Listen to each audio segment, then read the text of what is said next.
No final do ano de 86, o boicote do mercado ao Plano Cruzado, refletido nos desabastecimentos de vários produtos, deu origem a um mercado negro, o que levou o governo a lançar um plano de reajuste econômico. O Plano Cruzado 2 liberou os preços dos produtos e serviços, determinou que o reajuste de aluguéis fosse negociado entre proprietários e inquilinos e também alterou o cálculo da inflação, que passou a ter como base os gastos com famílias com renda de até 5 salários mínimos. Os impostos das bebidas e cigarros foram reajustados. As exportações caíram enquanto as importações aumentavam, esgotando as reservas cambiais. Sarney, mais uma vez, tentou evitar a opção imposta de uma forte recessão. A opção tomada foi de administrar a inflação, assegurar a transição política e evitar de qualquer forma a perda brutal do poder de compra dos assalariados. Segundo Sarney, o Cruzado 2 foi o maior erro que cometemos no governo e por ele paguei muito caro. A avaliação dos economistas era de que o aumento dos impostos sobre 5 produtos de consumo da elite não traria impacto na inflação. A teoria e as ações propostas não cumpriram com as expectativas dentro da própria equipe econômica.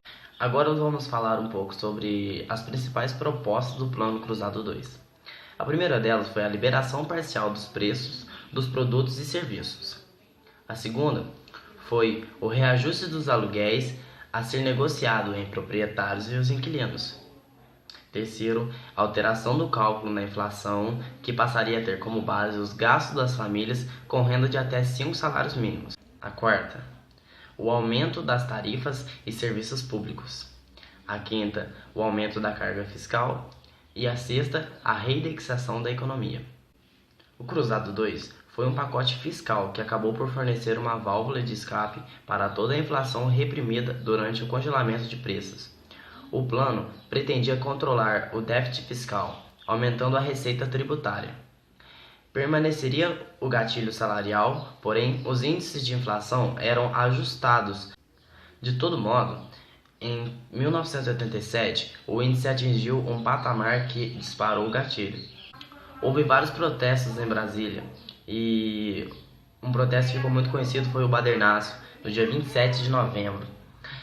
Ele designou em saques, depredações e incêndios.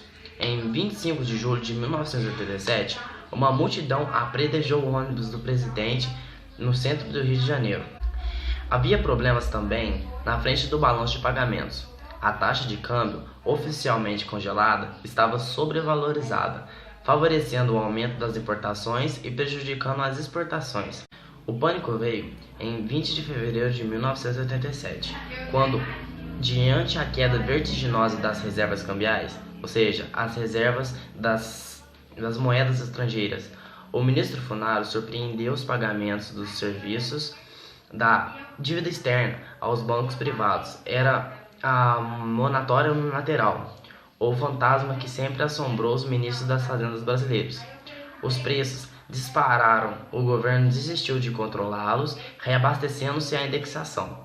Ainda foi mantido um certo controle sobre os salários, no sentido de reduzir a demanda agregada, mas em janeiro de 1987 a inflação já atingia 16,8%.